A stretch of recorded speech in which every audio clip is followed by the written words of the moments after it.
simplement vous rappeler, c'est tout simplement par rapport à un artiste exceptionnel qui a deux casquettes, artiste musicien, qui a commencé il y a longtemps, il a évolué avec des grands, malgré qu'il évolue dans le diaspora. Et en même temps, en tant que Montabilamba. Alors, de cette manière, nous allons décortiquer, nous allons comprendre cet artiste à travers cette chanson qui va vraiment et commence à changer le monde parce que nouvel ordre mondial, la religion qui était née, et déjà par rapport au clip, meilleur clip vidéo de l'année, et la chanson est la meilleure chanson de l'année. Alors, c'est un artiste que nous ne pouvons pas négliger parce que, certes, beaucoup d'entre nous le connaissent aussi. La raison pour laquelle j'aimerais tout simplement vous dire que le maréchal Yves Kono est là, présent, comme vous êtes là aussi, et nous allons comprendre cette particularité. La grande question qui est le maréchal Yves Kono. Bref, c'est pas moi de le dire, c'est pas moi de l'expliquer, c'est pas moi de décrypter cet artiste. Il y a une personne habilitée. Il s'agit tout simplement de l'ambassadeur Nixon Capet. Il va vous donner sa biographie et tout ce qui va s'en suivre. Je vous rappelle déjà que nous allons passer, ça c'est le premier étape, il y aura la deuxième, par rapport à ce que nous allons suivre tout à l'heure, la biographie qui sera donnée par son manager, l'ambassadeur Nixon Capet, et troisième étape, ça sera les divers, et qui sera sanctionné par vos questions. Merci, et je passe le micro à l'ambassadeur Nixon. Oui, merci, merci Fernand. Je pense que, en ce qui concerne la présentation générale, c'est que nous serons présents bien à la Cour du corps de la commission de la qui est le maréchal Bébécon. Je pense que si nous sommes ici aujourd'hui, c'est juste le photo sur lequel ils sont allés. C'est vrai que dans le Baranambo, on a vu ça, nous avons la valeur, nous sommes été négligés. Mais les arts, la valeur, peut-être porter plus sur le plan musical. Nous, aujourd'hui, on est en train de reconnaître plus on dit que nous avons du Manelo,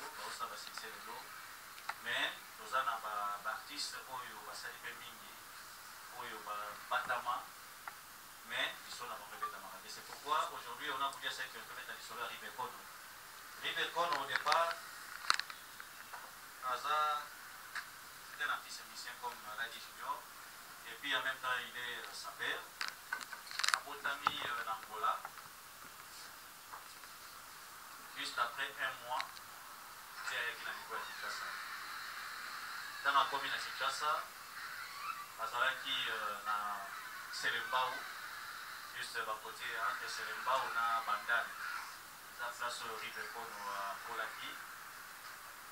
Et puis, le la qui musique, et Bataki carrière, na niveau ya Selembao. Sauf que Azalaki pour ça la carrière moins professionnelle. Cette année, tout le monde a besoin d'un trop jeune, pour la musique à Balaba, la tête de alors, juste, à qui sont en Angola, après quelques années, à Zonga qui en Angola, dans la commune Angola, et à qui vous portez un orchestre Moresama qui en Angola, en Costa. En Costa, les orchestres Moresama qui va congolais, du coup, Angola. Mais à Bandaki, dans l'orchestre, on a ensemble avec la Congolais, qui nous va. Après quelques années, à Suisse, passant par Paris, à Paris, à c'est une année. Donc, les acquis en 82, les acquis à Paris. Et puis, à Paris, à Salaki seulement une année. Après, à Suisse. Et à partir de Suisse, à qui vous porte à Penzan, la carrière professionnelle. C'est là où il a commencé sa carrière professionnelle et puis comment il maintenant au Beta na bande qu'on a vu sur Bazaki na niveau en Suisse. Mais entre temps, Rive Kono déjà parti à Kinshasa, à Koutanana Papa Wembate, à Koutanana Niakos Teme, à Yoka déjà Kombo ya Niakos, à Yoka, c'est-à-dire Koyoka Kombo ya Papa Wemba. Alors, opportunité à Zouaki Ezalaki, dès qu'il est arrivé en Suisse, Ezalaki parti se misser mon chose maintenant que la Suisse Wana, Bazalaki Balançou sur Kojoye, Bazalaki accompagné entre autres Papa Wemba, dans la commune de Suisse, accompagné qui Rive Kono accompagné qui est, et puis Monza Premier P, la Bétacane en Suisse, à part Monza Premier, à qui sous occasion il y a travaillé dans la mission à OK Jazz à l'époque avec l'homme Mathieu. Donc ce total parcours il arrive et qu'on trouve quand même que les artistes et les artistes il y a Kala. Pendant que nous déjà Kala dans nos autres autant on va combat au Monza Premier, donc ils ont déjà la mission à Kala déjà. Donc il y a ça qui déjà au Bétacane. Mais sauf que ça c'est sur le plan musical. Donc la Bétaki n'a pas mission belé, n'a rien à fait bref, mais la mission Bazaki belé pour être travaillé dans la peau. Les artistes orchestres bien social comme la Suisse. Pour Rive Kono pour accompagner. Alors, comment Rive Kono a contacté dans le monde de Bilamba? Et puis, papa m'a découvert. De temps en temps, ceux qui ont papa en Suisse, beaucoup de salés comme on arrive Kono dans Mamba Bilamba, les gens Mamba Bilamba trop.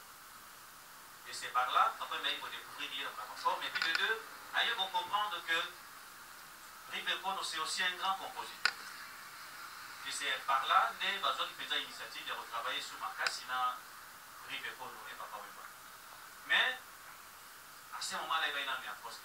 Comme na kombo il va y avoir beaucoup de il y a pour ça que il y a un poste à Paris, à Suisse, la Koutani na Rive Kono, à ça qui 2 semaines en Suisse. Il y a un poste, il y a un poste à ça qui garçon va d'abord un charisme, il est parti. Mais il avait accepté à ça la 2 semaines Nanda pour y arriver. Je ne sais pas si l'image est là, il y a un poste à Zaki Nanda pour y arriver. Alors, à partir de Yawana, Rive Kono a découvrir les sous Makassi, il y a un poste. Donc, l'image est Yawana, donc dès que tout le monde a ses rosses, il y a un poste Wana n'a qu'à Nanda pour y Rive Kono. Rive Kono, aujourd'hui, on a encore trop jeune. C'est différent par rapport à la photo. Aujourd'hui, on a encore trop jeune. On est belé vraiment. Donc, on a encore ça fait un an pour y arriver pour la série de semaines. Après, il y a encore ça qui Paris. Mais avant, il y a encore ça à Paris. Et dans un solo, il y a un rive. Il y a encore, il y a besoin de combo na yé etikala. Et pour rater, combo na yé et continuer. Mais à tel qu'on n'a pas trop yazaki na bango muto ya kokai kotikala na kombo na ye pour valoriser encore plus c'était Rive Kono.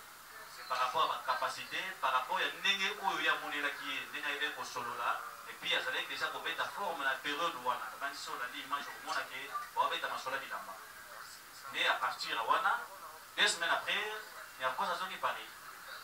Je pense Rive Kono ce n'est que ces 2 semaines où il y a Viva, Nanyakos, et puis comment on a mis à Souka Yamwana. Le temps à l'ongoué, n'a pas kende, au kende, où il y a Kos à kende, au Koufane, à Kanaki, à Koufi, ainsi de suite. Mais, garçon où il y a Rive Kono, pour faire Nanyakos, à comprendre qu'il y a l'eau. À comprendre que Nanyakos, pas Kalina qui était. Parce qu'il y a un bandé, il y a trop, il y a un problème, et il devait quand même faire quelque chose en sorte que Bambula na Bambula Kombo na ye etikala. Nde Papa Wemba tamba yeko sa premier album ya Wemba ko beta masola bilamba. Deuxième album ebimi, troisième album ya masolo ya Sap nde Rive Kono eko kota. Pour jusque là nous savons que 4 chansons qui parlent de la Sap.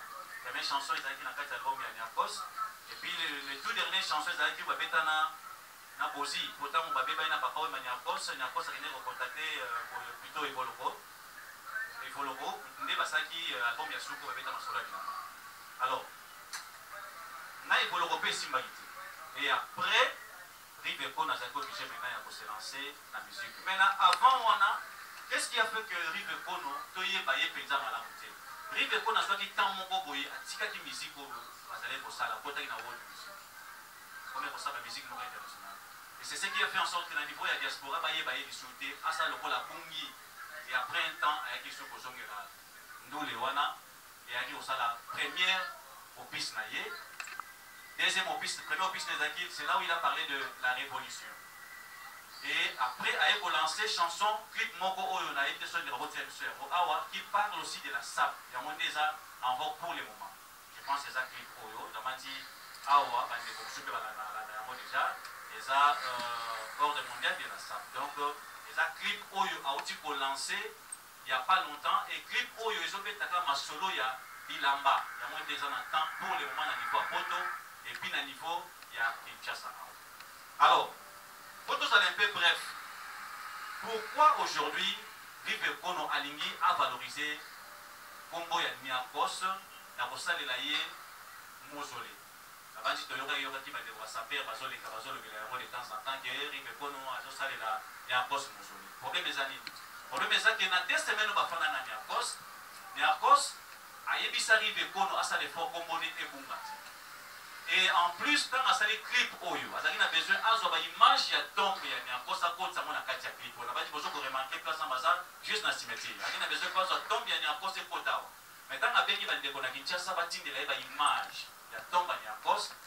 Pour la qualité, il y a tombe, il y a un poste, il y a un poste, il y a un poste. On a besoin de faire un poste.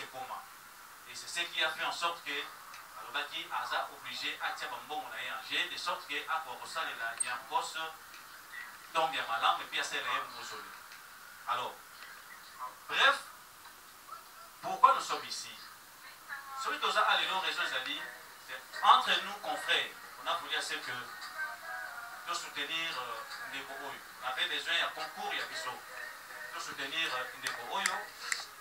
Na ko salelaye d'abord promotion et puis pour soutenir il y a une idée au Yazanako, surtout il y a pour valoriser ma cause. Puisque moi ça m'étonne aujourd'hui, chaque l'église nous parlons souvent de la Kombewana, presque la cerveau de la cause. Mais moi je regrette beaucoup de voir Moutala Tikito Romaté na tomba, Moutongo Bokede na Bokede, li tomba mo salité na niveau impossible. Et aucun sapeur a rendu compte que dans son bataille qui a besoin de aller à Sima, n'a que des gobos Azan. Alors, d'où l'idée aujourd'hui, on suppose que et pour tout cas n'a accosté. Rive Kono c'est un artiste musicien, c'est un sapeur. Demain il peut le faire aussi avec quelques artistes musiciens. Puis surtout que dans la commune, au moins dans la place Bakunda, il y a des gens qui ont manqué des bananes, il y a des comment.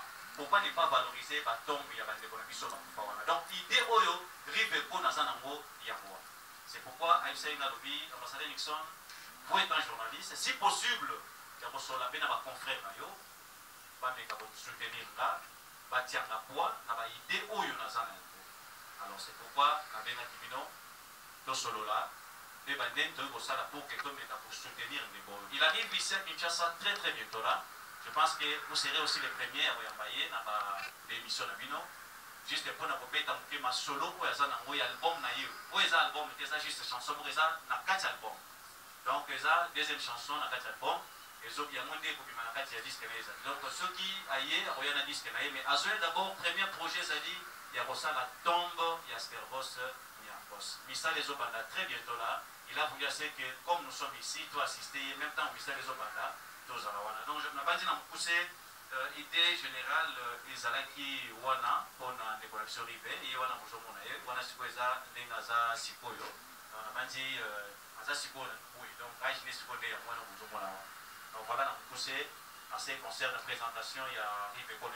Alors, pour moi, pour nous, on a vu sur Azali Awa, c'est un abord, il y a Azali grand frère propre, il y a Stervos Niakos. Donc après Niakos, il y a pour nous, on a vu sur Fandia. Alors nous l'avons invité pourquoi? Vous savez, dans le Canabiso, on dit manaka difficilement. Tant on découvre une idée à Malamu, le Ebi, les Badoussou, comme un blocage, bacal, ainsi de suite.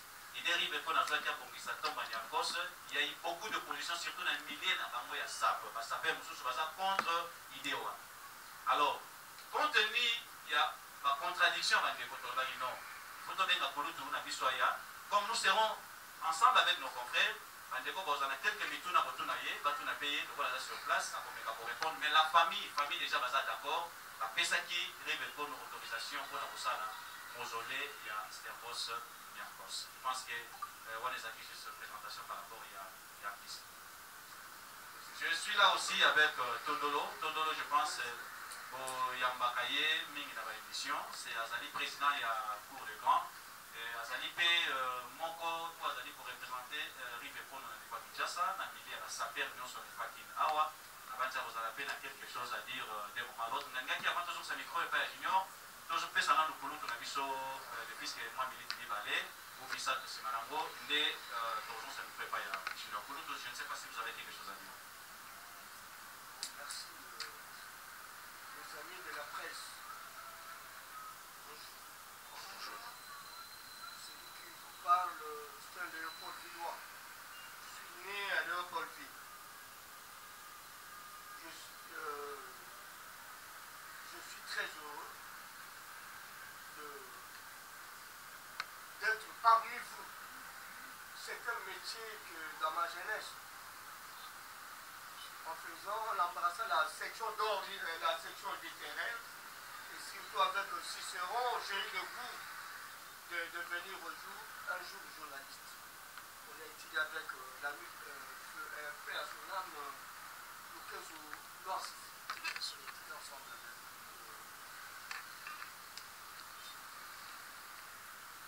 J'ai eu beaucoup d'amis dans la presse. Beaucoup ont disparu. Aujourd'hui, pour moi, c'est un grand jour. C'est un événement. Dit-on, les années passent, le temps se passe, mais l'esprit fort comme celui de Narcos demeure. Je n'ai pas trop à dire, je suis à votre pleine disposition pour toutes les questions. Mais j'aimerais d'abord souligner, parce que souvent on parle de Narcos. Narcos est né Mombele Francis Adrien. Son père éditeur, c'est Mombele Pierre Semtira, l'un des pionniers de l'indépendance. Notre papa pris part à la table ronde politique des 60. Il fut ministre, le premier des membres politiques de Mobutu, membre de la commission constitutionnelle avec l'avènement de V. Kabila, et puis plusieurs fois commissaire du peuple à l'époque, aujourd'hui député, et entre autres sur le plan Patrias, Tégué de la ville de Kinshasa, celui qui est le bâtisseur du quartier Bombé. Notre papa est aussi l'un des cofondateurs du parti lomondiste unifié, PALU, avec Kizenga. Le premier vice-secrétaire, le secrétaire adjoint, après Kizenga. Et puis, celui aussi pour un grand événement du Congo, celui qui a lutté pour la neutralité de la ville de Kinshasa en 1962. Donc, en Yargos coule dans ses veines le sang noble, il est prince, comme on parle. Mateke. Donc nous sommes les autochtones de cette ville. Bref, celui aussi qui vous parle, c'est beaucoup moins sensible à la réponse parce que c'est le premier à Kalam. Je ne suis pas né à Matondé, je suis né à Barumu, mais les années Ndiaka, nous avons fait naître Matondé, on a vu naître Matondé. Nous n'avons pas la rentrée. Nous avons une ville, c'est Bengazali Bouya. Donc, la presse, la lignation mingi, vous avez dit le pôle là, mais le métier la bande qui c'est l'enseignement. J'ai donné cours pendant 5 ans. Un métier noble mais ingrat, comme aussi la presse. De ces milliers de années. Je vous encourage. Merci beaucoup. Ce qui est important pour l'homme, ce n'est pas vendre sa loyauté, mais demeurer digne. Batata la mission Bakazavu de Batomi chez la contrée. Mais donc, quelle utilité vous devez méditer. Et puis, pour ce scientifique, à la même surtout, qu'on a pisolé qui peut moi maintenant Serge de Kabongo, et puis pour pas maman Boga, on a été Nigéria. Mais vraiment, je vous encourage, les amis, sans vous flatter, parce que moi je suis pas flatteur. Mais la reconnaissance quand même a nourri l'homme. Ne jamais oublier la planche qui vous a fait traverser Merci. Merci beaucoup.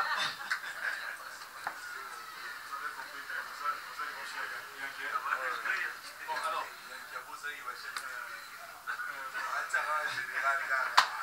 merci beaucoup, je pense au manque de temps. Nous avons Tondolo Azali, le représentant ambassadeur de Kinshasa. Tondolo, je ne sais pas ce qui aux ânes de la Congo, il y a par rapport à la question avec moi. Bonjour à tous. Bonjour.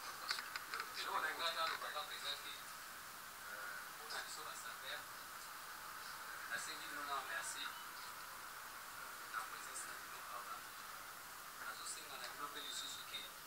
En tout cas,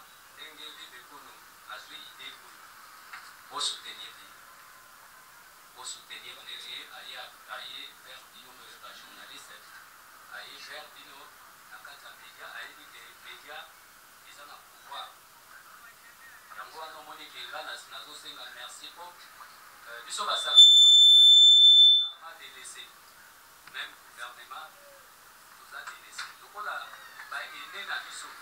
Bayaki, Basala qui nous dit sauter, Bakada qui sauter. Mais tout le monde, les maréchals, les défauts, nous n'enga promettre que ça va aider ou à Zoyana.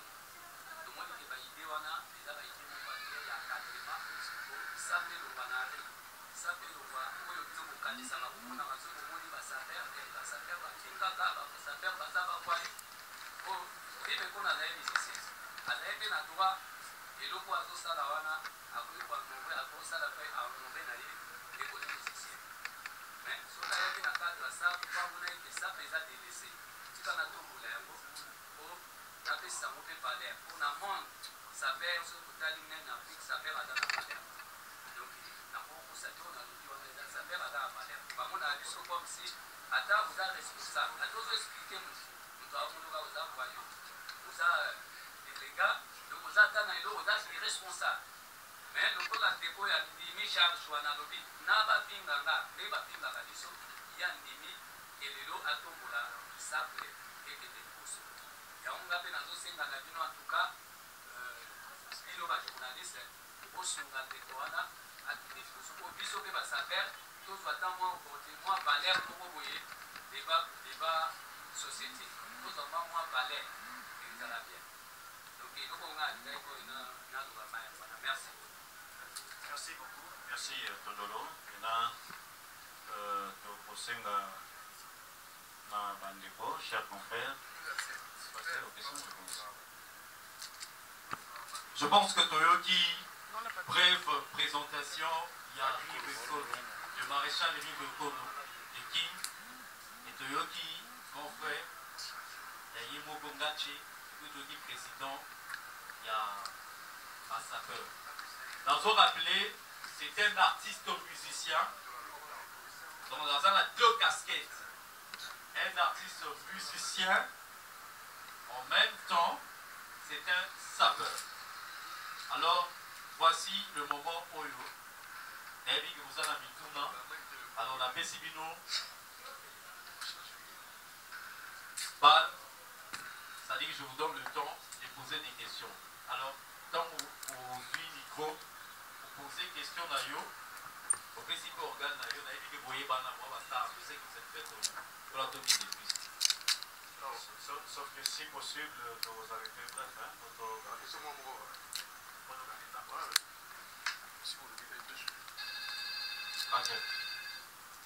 Canal King Télévision. D'abord, ça, c'est moi trop dans mon jeune carrière. Étant dans la Liposo, là, dans l'invité, la conférence de presse, il y a un chanteur bien entendu, mais elle s'appelle. En tout cas, franchement, je ne me rappelle pas être invité dans Moutoumora dans la casquette Mibalewana. Alors, je vais poser une question au manager et puis dans reposer P. On attend. Dans reposer P. Papa, question mon compte. Rive Kono, le king de Kimakuta. C'est vrai, Congo n'a eu trop pour président Tondolo dans le professeur Binyongale. Presque tous les dimanches, même si pour projecteur, on a déjà, pour lancer la déjà promotion. Pourquoi avoir attendu ces temps pour azonga la musique lobby musique normale quoi, musique typique parce que lobby azaki nango akena pardon akena world music. Qu'est-ce qui a fait que azonga la raison la musique oyo azako sala et là on dit quel est l'élément déclencheur où ça dit que azonga la musique oyo et puis kozonga azonga le la sap. En tout cas à ma connaissance Rive Kono ndenge de l'autre lobelaye, c'était un rost de la cause, papa ou Bakester, aussi, sapeur chanteur basé Ebélé. Il est en tant que sapeur chanteur aussi. Qu'est-ce qui va apporter Yassika, na sap, pour les lobes sapeurs va Ebélé, surtout dans Kinshasa, Bayoka Nakate, Missoussou Baza Poli, Missoussou Bakuluna. Il est en tant qu'éducateur comme chanteur. Qu'est-ce que lui va apporter comme sapeur la sap congolaise n'est tout à l'heure? Question à papa, Papa Mombele. Papa Mombele, très bien. Papa Mombele, tu as vu comment n'est-ce pas? Tu as vu Kinshasa n'est-ce pas? Rive Kono a la famille à Binoté. Il y a des bonabino, les deux sali qui a ça, les lots à Zarosal. Les lots au monde ont représenté famille. Est-ce que lobby et comment la complication est? Au sein qu'il bosse à sa famille dans le Bongo, à Sabino Lupangu, à ça là nous boye avant, à ça la mausolée ou à l'Iassa la pour la Servos Niakos. Là c'est la super. C'est vrai que les lots, ils s'appellent congolais, ils adorent dans Kinshasa, ils adorent dans Poto. Kala, quand ça soit bien s'appelle, c'est-à-dire nous avons tout le monde en Bongo, nous avons bourgeois, et ainsi de suite. Mais aujourd'hui, nous avons compris que le plus malheureux, c'est plus votre ben à saper. Pour va saper dans le côté, va ça rapidement le remonter. Mais va pas seulement d'influence, il y a bilambo bazolata. Rive Kono lelo alingi à faire changer l'idéologie à ça. Comment? On peut s'amener un exemple moko. Lelo Rive Kono alingi à valoriser la saper na Congo ya Nyakos. Baby na Congo wa sap. Impact Congo et Makasi c'était Servos Niakos. Alors c'est comme je l'ai dit au début, ça m'étonne.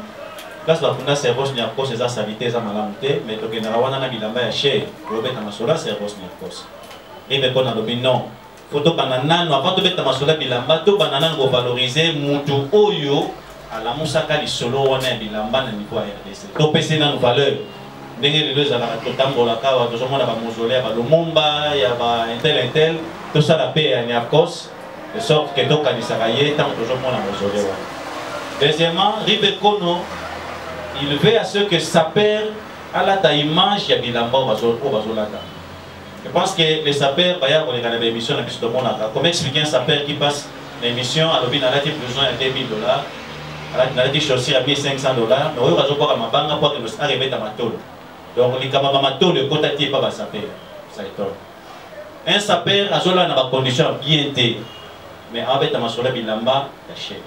Et n'arrive qu'on a un souci que bilamba va sapeur à la et ça rappelle valeur na bango. C'est-à-dire, ne va jamais un sapeur va comprendre que c'est un sapeur, c'est un bourgeois. Sapeur fois en andara malamu, fois vivre malamu, sapeur fois en avoir moyen, puisque jamais au lobby qui n'a pas été là-bas il y a $2,000, tandis que yo moko n'a même pas dans fond, il y a $300. Je pense que le reste, il y a beaucoup plus tard pour continuer. Deuxième question, c'est qui pourquoi il doit être pour accorder la haute musique, azonga la musique au Moussoussou. Raison Zali, Azaki, tant à côté de la haute musique comme le Magi. On peut acheter des musiciens, mais les bakota, la musique internationale, comme le Bunga facilement. C'est tout ça, ma capacité. Ne ba master na mikili ba tiaki pression ba lobi te zonga na musique amboka pour permettre yo combo les zonga. Voilà, je pense que il y a l'occasion yango. Merci. Le Kolongai, merci mingi na motuna. Ezalayo, ezalangai, nous sommes de partout. Quelle que soit la diversité dans nos coutumes, mais quelque part, il y a un point de convergence.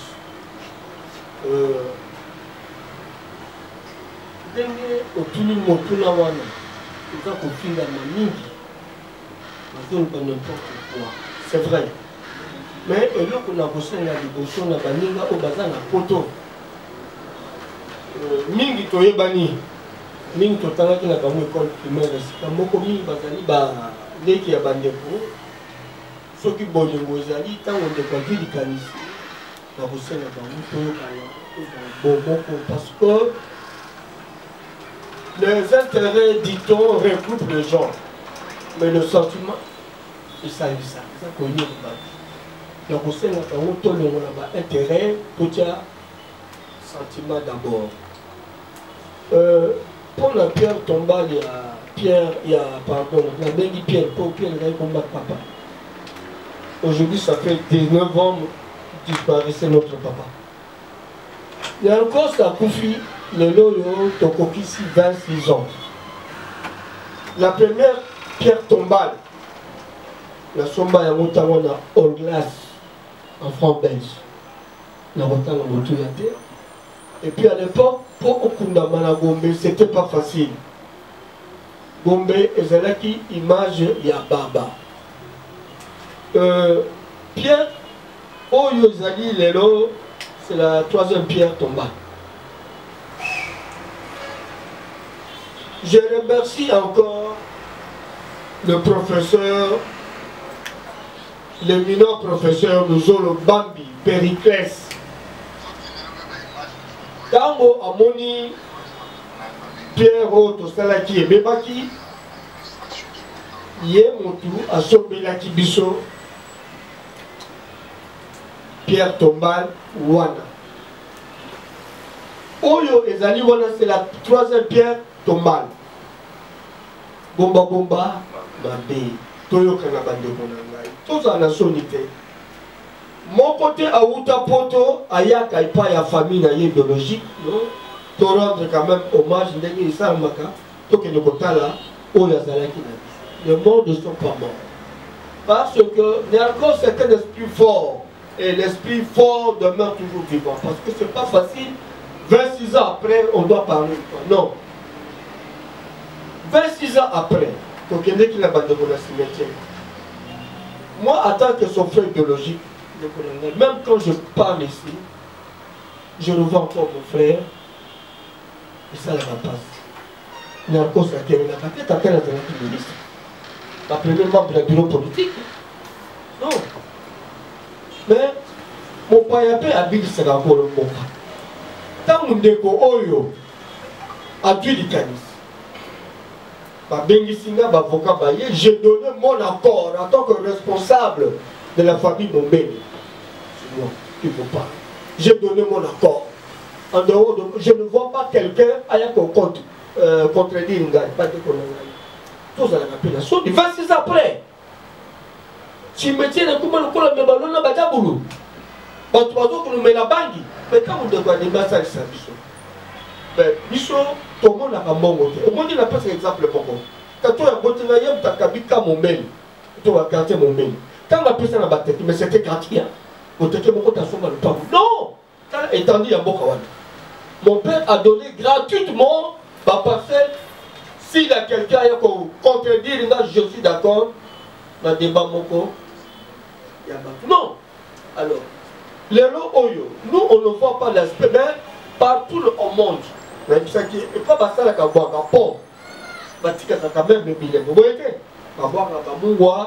Moi je vois pas mal Azamutu, Azali, Ozali Babantou.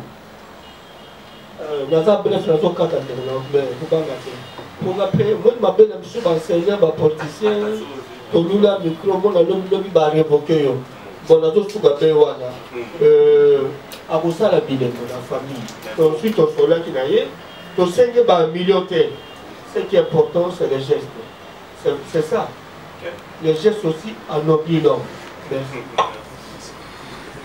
Voilà, Toto Anderson, CBS Télévision et Toto Anderson TV. Et bien sûr, bon, je m'arrête là. La Guinée-Zouk est là, papa, la Bissot. Papa. Et Papa Mombele, les artistes meurent très pauvres malgré les gens qui ont vanté, vos familles, à ma prince et tout ça, au lobby m'a belé. Mais moi je trouve que c'est quand même bizarre. Comment on a été monté à bonne fois à voir pour ça tombe, il y a des bonabino. Et c'est bien pour tout ça, banto ça la sous-geste dans ma famille. Je crois que nous devons avoir, tout comme on a pas moi, on s'est gêné à Kamouké, parce que nous sommes dans une pleine conférence de presse. Une famille comme la vôtre, une famille qui a un nom dans cette ville, dans ces pays. Motoa Monani, ils n'ont même pas un devoir obligataire. Je dis bien pas obligatoire, mais obligataire. Il y a aussi la mausolée de la ville. Ils ont bonne foi, afin d'aller de Konabino, à l'obino, à un monument icône, il y a ça, à honorer. Ça peut nous sauver les gars dans la tombe, on a pas pour moi, on a des gens qui même croient. Mais parce que on a des plans chers, on a des matous, on a toujours un bon ébélé. Ça crée même pas ma ministre, mais moi quand tu as idée au combat, quand tu as ni au tombé dans la chaud, la tombe. Rive Kono, pardon, l'équipe, il a félicité magistrat coup de chapeau. Mais tout comme on a niveau, beaucoup y a tout le temps, parce que on peut s'habiller le beaucoup. Pour exiger sur le beaucoup de balette et ça a un sonne parce que bien beaucoup pour ça mais beaucoup quitter pour ça il y a côté. Alors moi j'ai une question à la niveau là en tant que responsable de la famille aujourd'hui à haute voix et mordicus ex cathédrale qu'il faut ça là il faut et puis pour employer il faut c'est-à-dire on dit ils sont obligatoires à ça là quelque chose pour tous avoir tout. Moi je trouve que c'est gênant. Mais on a posé la réponse là. On a l'équipe et pas des ambassadeurs. Ambassadeur qui a une expérience avérée, un artiste de la Bisso et puis petit de talent côté management, il y a des propos. Mais bon, Riveko na Zozonga, Bisso Lelo, Mokana Bisso, et visé excellence. La plupart de nos sapeurs, rares sont ceux qui ont été à l'école. Ce qu'on côtoie, tu sens qu'il n'y a rien dans la tête à part les griffes. À autant de l'OEOG, à tant de etc. À quand est-ce que tu peux valoriser la griffe na biso ou yamboka? Aujourd'hui, tu as besoin pour Gauthier, c'est un blanc. Aujourd'hui, tu as Versace, il est mort. Namoni Badol, c'est Gabana. Jour nini. Beaucoup de ça peut place pour vendre. Oh, il y a biso, tout ça dans la grande couturière en Amboka. Parce que c'est la cacabotia, on peut boire. Les qu'on a joué à la Kilamba, on est à Tongi. Dans mon place à la Tilamba, Congolais. Jour ni Borola Moka. Boroté Kabiso jour ni Borola Tara Bindele. C'est encore gênant. Je m'arrête là, merci. Merci, je pense que je vais pour la réponse. Alors, merci de Kolanga, il y a ce pays la franchise. Parce que celui qui vous aime doit avoir le courage de vous dire la vérité, même si elle est cruelle, qu'un mensonge est mal. Vraiment, je suis très content, c'est vrai. Lorsque on oublie geste, ce n'est pas une facture, non. Attends que Kobala, dans la roi, attends ma cache pour appeler ça. Moi je me souviens, quand Bawara Moko, vers mais ça vous tombe la baille qui m'appelle le il a même il faut que après les consulants, ils ont dit élément de valeur, il y a coutume. Nous n'exigeons pas à notre ami. Mais d'ailleurs, tant qu'on soit là, je ne l'ai jamais connu. Je ne l'ai jamais rencontré. Mais qu'on soit là, vous sentez en lui quelqu'un de bonne manière. Il est éduqué. Quand je dis elle est cette personne, bien sûr. Puis, adopter comme frère, il n'a pas l'adopter comme petit frère dans l'aïe. Attends, ma casse Togolia. Bomba, ma paix. Pourquoi tout le monde n'a pas ça? Tu sais qu'il y a facturité, non. Mais il est pour la casse, ma salaire, la 26e anniversaire. Ma chef coutumier, il va t'aider, hein. Bambodayaki, les années qui sont venues. Et ça pour le monde. Non, dans le bac, il a binoté. Quand tu as un petit peu ça, il m'a dit, après, c'est battu 2-3 pastels, il n'y a pas bas. il pouvait avoir 2 millions. Non. Quand ça vous fait à titre c'est la compte, c'est le premier président de la République. C'est pour vous dire que nous, on ne peut pas vendre notre loyauté. Non. Ce qui bloqué, là où on a dit, on a baillé bingaï. Là, il y a corruption. Donc, on a nous le percepteur, il y a lutte contre la corruption. Vraiment. Ah bah, il y a Frédéric Koligi Bakanga Moyibi. Alors, je vous dis ceci, tout ce qui est facture, mais c'est vraiment un garçon que j'ai adopté la place. Oui, c'est ça ma solo. Il n'y a pas de dalil qui a la ligne. Mais geste, Ndeko ya Sali, Tokotami na Mokoyo, oui, le président de la République a eu par ailleurs, à la mort de mettre mon bébé Tabaya Pamba, et ça la quatrième. D'après un exemple, Moko ya Bokata. Bolimisanga, tant mon chef, il y a protocole, il y a président Mobutu. À coup faire la canne de la scène, on va la scène. Mais plus on va faire un père, ça c'est l'histoire. Tant que tu es content là, on y a dit que Atika va continuer sur le pays. Ayabi Sobatou un père, ton dama, ton boka. On dit oui, il y a solo. Un peu les amis dans le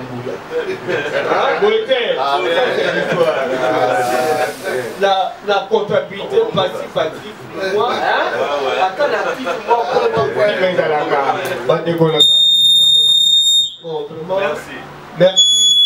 Au moins, le temps que le bagassage, c'est l'élégance. Je dis polo, mais vous êtes élégant. On a tes amis qui ont été, on a être chic, être propre. C'est le magnétisme. On reconnaît le moine de Farabi, même aux Alesco. Si on l'a dit Togo, habitat là, ça vous y a la beauté.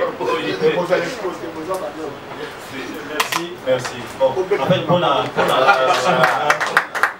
pour la question, je pense, je ne sais pas si comment la répondre.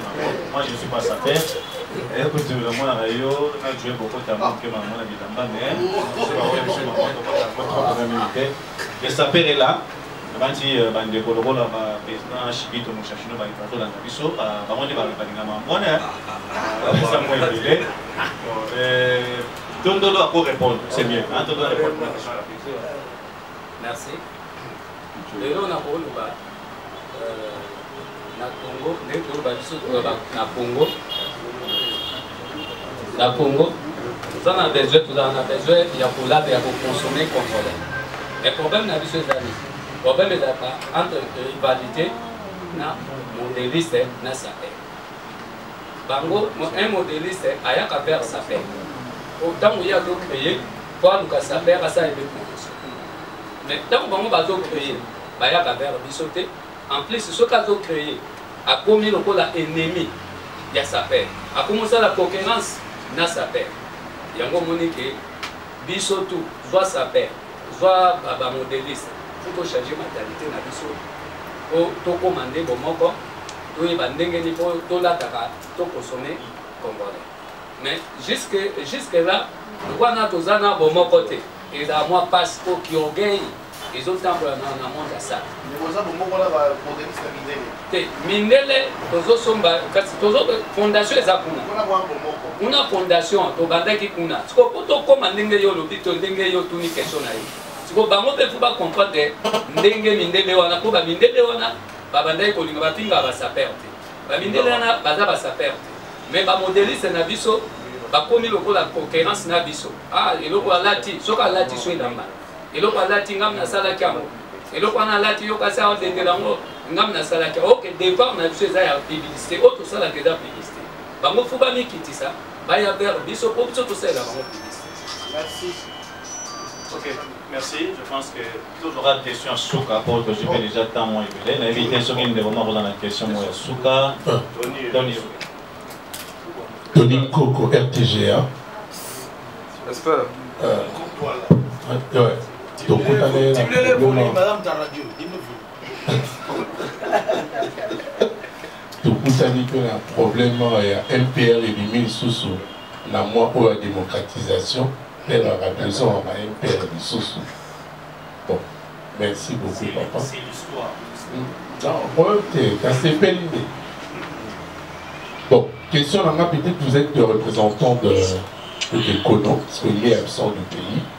Et je voudrais savoir, pourquoi avoir entendu tout ce temps au derrière Kosala? nini ya moto atikelaki malobi pele ya kitoko basololaka na ye ekuta azwaki chance azala nani ya Costango. Et une deuxième préoccupation, au moment que nous étions en train de suivre la vidéo, j'ai vu à commune la cimetière hein, devant les Barazaï au soit tout le monde signement à Salaki et il y a eu quelques effets. Ils ont là qui sait que il y a eu quelque chose. Qu'est-ce qu'ils voulaient nous dire par là? La question, c'est vers le manager. Vous représentez l'artiste, mon frère. Donc, ce qui veut dire, déjà, en attendant sinon, on n'allait pas être là pour poser des questions. Sinon, nous allons à point de presse pour communiquer seulement. Toyo qui t'ose aider, tu me connais aussi. Et là, on a bien. Bon, en fait, pour la question du Bourseau, c'est là qui a joué du temps, moi, mais pourquoi? Rive Kono a Oumeli en Koto, a Oumeli en Suisse. En réalité, qui ne pensa, surtout dans la Kota qui n'a pas de musique, il y a au Tchamo Bena Kamini, il y a moins des oies qui viennent à moi. Pendant la musique internationale, les yeux pendant Bamboula et Bilete. Et ce qui a été pour remarquer que Tom Maniakos est déjà foutu, c'est par rapport à Clipo. Dans la ligne, ça, la Clipo, il y a besoin d'avoir une image. Il y a Tom Maniakos à côté de la clip. Donc, on est toujours dans le cimetière, on a parlé normalement à Tiana Tom Maniakos dans la clip. Les temps où c'est qui n'a pas de saper, basé dans Kinshasa, bâti de la image, il y a Tom Maniakos. C'est par là que vous constatez que Tom Maniakos est comment déjà foutu. Et à un moment, on a quand même décision, il y a beaucoup de ça tombe. Donc, pendant temps, on a donc notre bazaki, donc on a absent. Azaki awate puis à pour qui mouké na ba musique on se souvent ndé ça là que moyen à rendre compte il y a cimetière il y a c'est Bosniakos et ça avec je pense le reste il y a pas question sous mais vu que à besoin tant dans aux anakin à vous faire ça et puis na likambo ya clip je pense lui-même il sera quand même là pour répondre à la question on a par rapport à clip, c'est même là invité par rapport à la conception à clip oyo, n'enga sala qui a beau, mais à vous répondre par rapport à ça. Oui, Todolo. Bon, merci. On a une appréciation. Clip on a n'enga sala maki, mon est le voilà déjà Azam ou toi qui ou un museke, Azoya donc Azo sala na Azo sala cerveau sur un cosmos mozoli. Donc, il y a des signes à pouvoir. Signes à pouvoir parce que Azo Senga Yaya Naye. Yaya Naye que non, à mon isa pe Fupaki. Si vous savez quoi yaki na mabele, ils a qui dans la rue, yé, y'a mon moni, clipo, ni album, et tempo, ils allaient nouvelle ordre mondiale. Donc, vous avez qui ancien. Autant où y'a une nouvelle ordre mondiale. Donc, comme il est là passé. Donc, il y a des signes où Azo Senga Yaya Naye. Pour voir que Pesama Makasi n'a qu'à diriger le monde où il y a ça. Donc il y a un moment facile. Merci. Oui, allez-y. Donc, c'est une petite question. Mais j'aimerais, si vous voulez, juste j'aimerais, Bandeko, qui n'est que moi, vous avez précis comme ça. Merci. Petite question, Patrick Parat, de la TV, Nathalie. Aujourd'hui, nouvel ordre mondial de la religion qui était.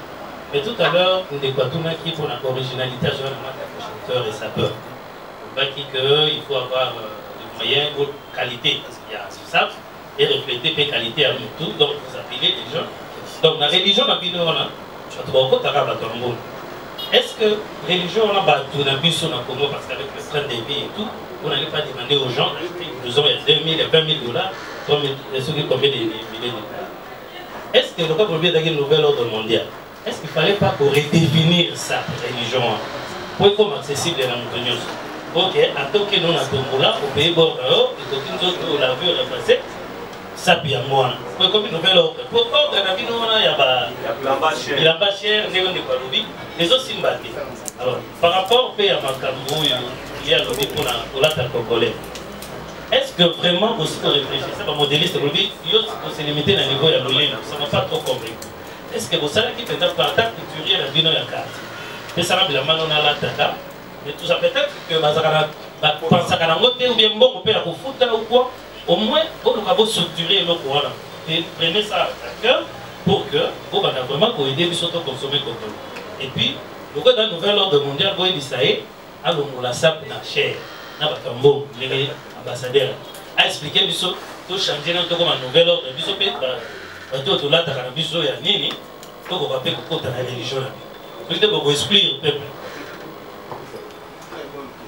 D'abord, Patrick, pour ça la phrase, c'est comme si aux autres ça n'a pas le sapé. Non, moi je ne suis pas sapé.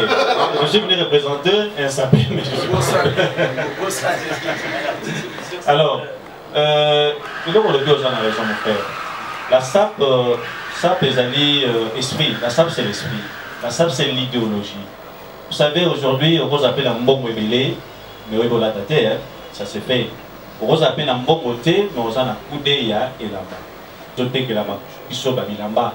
De l'opposition, par exemple, Griffe Yoji a monté au Ebimi Sikoyo. On a besoin de 2500 €, 3000 €. Alors, comme on est le coup, la ligne extravagance, la ligne à la télé pas cher. Alors, en tout cas, son mélo, il y a cher, il y a montant, on a pour Azanatan. Now, tu l'as dit sur la vidéo, de comment en Suisse, comme on a à Kim Press de Lausanne, je pense. Alors, attention, il y a plus de 15 000 €. Il y en a déjà plus de 17 000 $. Et après, si des filles à l'objet, alors le Congolais, et la maille en dengue. C'est que vous avez besoin de saper. Vous avez un bon côté. Vous c'est la raison pour laquelle vous avez un monde, il y a un monde bourgeois. Puisque si tu n'as pas l'argent, vous avez en attente. Pour saper, vous avez en attente. Ça peut se relater Yoji en 2012, à un moment on dirait en attente. Voilà, tu as Yoji, où il est récent, où il a l'élo. Alors pour ce mappé à l'élo, il faut avoir les moyens. C'est ça le plus grand problème. Les Cambouillais, sapeurs, couturiers congolais. Vous avez raison. Mais le problème est dans l'Ambo Canabiso. Est-ce que réellement nous avons aussi des bons couturiers dans l'Ambo Canabiso, je m'excuse. Non, tu vas parler. Pardon, tu vas parler. Oui, mais est-ce que basala effort ya koteka griffe to kombo na bango? Pourtant Yoji a sali griffe na ye, Yoji a sala promotion, ya griffe na ye na niveau international. Congolais a sali griffe na ye a limité à mon niveau à congolais. C'est ça aussi le problème. Donc on a dit griffe mo rebimaki dernièrement awa, de benga yango o la sapa o dego bimisa awa, ndego benga ngo je ne sais pas comment on Kaditoza a été limité seulement ici. Est-ce que Kendaki Mukeli Bande bimaki di bandate. Donc je pense que malgré je ne suis pas sapeur, argument wana ba sapeur bango moko ba ko se défendre ko ya ba on émission na yo, bango ba ko se défendre. Là peut-être na ko suka wana. Modérateur, avec tous les respects de droite, dans 51 minutes pour la jeunesse. S'il vous plaît, c'est pour la jeunesse. Non, c'est normal, tu vas parler. Tu vas parler, mais non, c'est que nous devons tirer un micro. Dans un après, est précis. Mais je rappelle, Azal a deux casquettes. Azal titre, Azapé, sapeur. Il faut tout comprendre le contexte. Nouvel ordre mondial, il y a religion qui t'aide. Voilà, c'est-à-dire tout ça, plus une action. Merci, Junior. Voilà, question du Bosso, nous le disons dans toutes les casquettes. On s'est présenté. Non, mais oui. On a marqué Jackson, tu es bibliothèque. Oui, l'amour. Tu es bibliothèque. Cordon. Au Bengalais.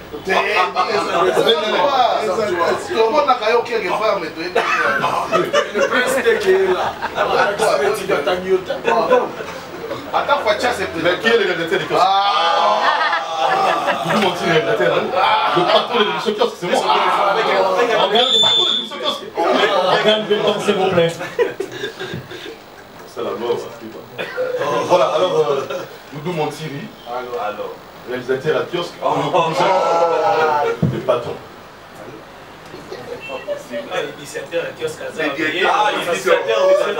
À l'époque, les passés, les révérends plus jeunes.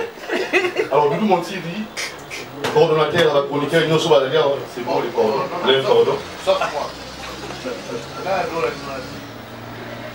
Doudou Montiri. DG, il y a deux mois qui ont été chaîne YouTube. Directeur de pollution. Nous sommes bien payés, bien rémunérés. Candidat malgré l'élection 2011, élection députation nationale. 2 fois. Loukoum. Ils sont déjà loups. Bon, et toi, M. la galerie, excusez-moi. Alors, nouvel ordre mondial, meilleur clip, meilleure chanson. Là, on voit que c'est bon meilleur. Ça m'a dit, ouais. On va l'avoir et ça m'a soupé. Problème, ça l'a rassuré, on y a un publicité meilleure, n'a débité. On peut une double casquette. Deuxièmement, on a vraiment il faut faire dire pour ça. Déjà, résultat en haut déjà. On dit gestion, action, résultat. Résultat en haut escompté, négatif. On va s'appeler. Alors, comment est-ce que Bissot doit réfléchir? Tout ça, et là, on soit Bissot. Eux, on a Bissot, on a l'Union africaine. On a la débat du problème de droit. Mais nous revenons toujours. Quand je dis bassesse, c'est pourquoi? Ce sont mes frères. Nous les recevons gratuitement dans ma émission.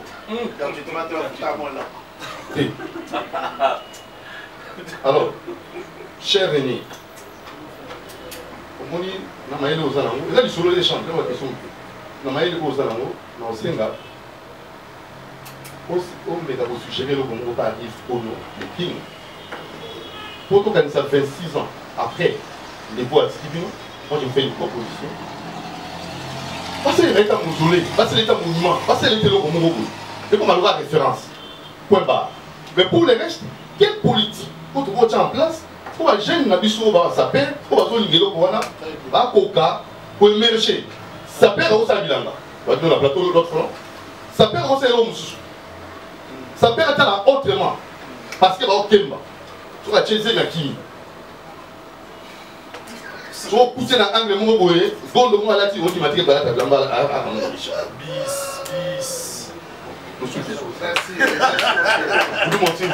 Et ça, question, tout ok. Question de la clip. Meilleur clip vidéo. Question des arts. Il y a clip. Pourquoi ne pas combiner directement? Voilà. Micro.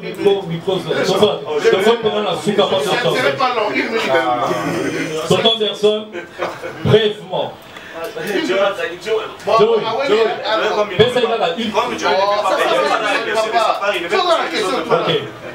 Bon, on a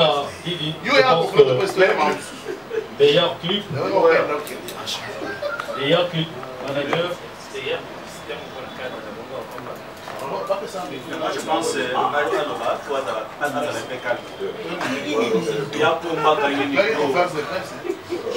tu avais déjà posé ta question. J'ose en habitude au Canada autour par enveloppe.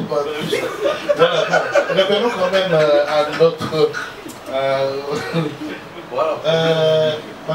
D'abord, bravo, félicitations parce que nous avons occasion, sous opportunité pour lever la haute simple. Na Oital Mercos, ça a référence. Mon père, au point de Mercos, ça a été une histoire, il y a un monde, la structurelle. La question.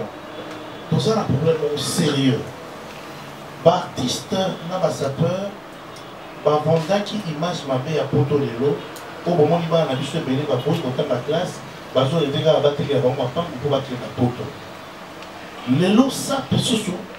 Aujourd'hui, tant qu'on expliquait à jeune qu'un sapeur d'abord il passe à la Kaïsa, ça peut être un bon repéné. Papa et maman dans le barreau. Ma plongeon sur la condition des Assali va marcher, c'est dans les 20, 30 000 euros. Là, il va là. Nous avons retrouvé l'ordre mondial, les Kozoyans, la Blorasika, tout ça. Nous sommes un peuple pauvre. Peuple, on a Azuzela. Et là, on a les colos qu'on est gana. Un sapeur de Yozoya, Naïlamba Nayo. Naïbité Nanda continue combien d'autres au Bango et pas du tout. Il y a un monde qui peut cité dans les lois pour redéfinir ordre mondial. Dans ce qui on doit redéfinir moi et l'autre. On a ce qu'il y a une idéologie, on a tout compris. Mais ce qu'il y a une exception à besoin où il y a un porto asali baéconomie tomona bacongolais beye babokami na baimmeuble asombi bablouson aza so na mbongo te akovivre na poto te na mibomi ya kufi sa peti na bato ebeye na liwa soki eza mpona mbongo biso tokaprie te parce que tolingi quand même jeunesse azala na subasima malamu tolingi jeunesse te oyo boutina na sa boutine na mosala te aosuba bilamba onge napesa joe Bon, Toto Anderson, c'est une très bonne question. C'est une question. C'est une question. Par rapport à la jeunesse, Tolandi même le thème, nouvel ordre mondial, il y a religion qui était. C'est-à-dire quoi? Le fait que même dans Batine, il y a une image. Il y a cimetière, il y a tombe, il y a cerveuse. C'est-à-dire qu'il était choqué. Je pense que le fait qu'Ali Mouaka Zomi, il y a de cela, il parle avec beaucoup de gens, il y a de comprendre la réalité. Il y a Moana, Naïdé Wana, il veut, non pas Bilamba, parce que c'est un état d'esprit aussi, comme l'a dit. Et ça peut, esprit, il y a changer jeunesse, je pense que, il y a un moment même temps où on a la clip, pour se sentir même un texte, on va comprendre que il veut vraiment changer les choses, même jeune, bazo, kota la makambo boye kola po bata kotanga boluka misala ceux qui kola tes passion dans eux parce que vous surtout à toi dans mon mutaye salité tu es propre là toi là tu nous relax vous a propre pourquoi et ça harmonie couleur nos sali ça ni non mais je pense que dans ndenge na zomo la titre voilà parce que c'est dit le king et puis ce que Taliba commis le king de Kima Kuta ça a un sens il y a pour changer mentalité. Il y a routine de la jeunesse, non pas mais il faut oyeba kotanga oyeba pour réfléchir au lukape musala parce que il y a monde des avis à mon tour. Donc voilà. Merci. Ok, je pense qu'on va terminer puisque le temps est mêlé. Inviter des choses en élo. La soupe seulement rapidement. Intervenir. Éducation, si tu veux tuer un peuple, réveiller éducation. Il est dit quelque part, chaque peuple a sa mère, ses traditions, sa philosophie. Il ne sert à rien d'aller copier ailleurs. Parce que nous devons révaloriser les nôtres. Et le Lumumba, quand il a compris l'accession d'un pays à l'indépendance, on n'avait pas de cadre universitaire. Il a dit, nous enverrons nos meilleurs fils aller apprendre à l'étranger pour que dans 5 ans, le Congo, le pays, puisse avoir ses propres filles et ses propres ingénieurs et techniciens dans tous les cadres et domaines. C'est très important. Ah ouais, il y a un baboui. Mais tu as dit que la salle qui n'a exercé, c'est enseignement tout en ici. Mais, et là, quand on constate, ah ouais, ils ont dit, ministère de la jeunesse. Na éducation. Quand on a vu ce monde na Airbus, dans l'Olo, nous allons qui na centre Bidama. Bingi Bana Bana, c'est l'école bouchonnière, ils allaient là-bas. Là-bas, on t'apprend d'abord l'essentiel. Écrire, Mikiofele, Tenge. Ma contre ma débrouille à Pamba. Mais ma bombe biloko. Moi, je travaillais à la GMP. Quand on est ma belle Zalaki, madame Père Zalaki. J'aime pas spolier ma domaine à Bango Bélé. Que Bajon, le bloc de Bajon, le Baka, il a mis la mais, oh, mon Kozakoya a teki. Oh, Yakoya a teki. Oh, le lot, ce qu'on m'a mécanicien, la bichou, alors m'a appelé, il a salité, mon côté, le mécanicien, mon délai propre. Donc, là, ça peut dire, mon tout peut faire ça. On peut savoir l'éducation, l'étape Yanyama. Pourquoi on nous a appris à danser, à prier, Togo Poko. Et là, on a tombé dans les tours. Il y a réfléchir à ma éducation. Ce qui est caché est cher. Non.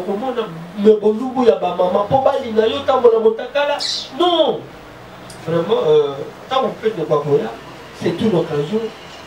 Surtout le deux ministères, il y a jeunesse. Bon, à vous, chers confrères, merci d'être venus. En tout cas, dans mon temps, au Moko, et Bolingo, Benezala, Ezala, Kaka. Et surtout, dans ces pays, en bonne santé et bonne mine, je suis très heureux. Et puis j'aime bien remercier le président Chikuto Mushashino de Viva la Musica, Acha Movoto, Yazaza, Gilles Massoua, Abe Koko, Yaringo, Mère Adolo, Kulutu Magela, Biga Sumbu, Jenga Samuel, Didier Masuki, Washington, grand pays, et puis grand pays. En tout cas, je tiens à le remercier de loin. Merci vraiment pour ce qu'ils ont fait par rapport à ça. Manager Azo Loba, Luloba Moko, en 30 secondes, et puis je vais vous donner la directive par rapport à Yaro Ezona. Merci beaucoup, frère. Je pense que nous arrivons presque à la fin. Nous sommes des bantos, hein. Comme il fait tellement chaud ici, on peut se mettre même ici pour 5 minutes seulement. Tu attends moi pour te bière ou sucré. Et puis c'est notre Fatia. Sur la vidéo que franchement, il y a tortue. Nous vous disons merci, merci aussi cher cameraman, merci d'avoir tout merci beaucoup. En tout cas, merci beaucoup, merci aussi à la technique, merci vraiment, merci. Mais, vous avez vu que beaucoup de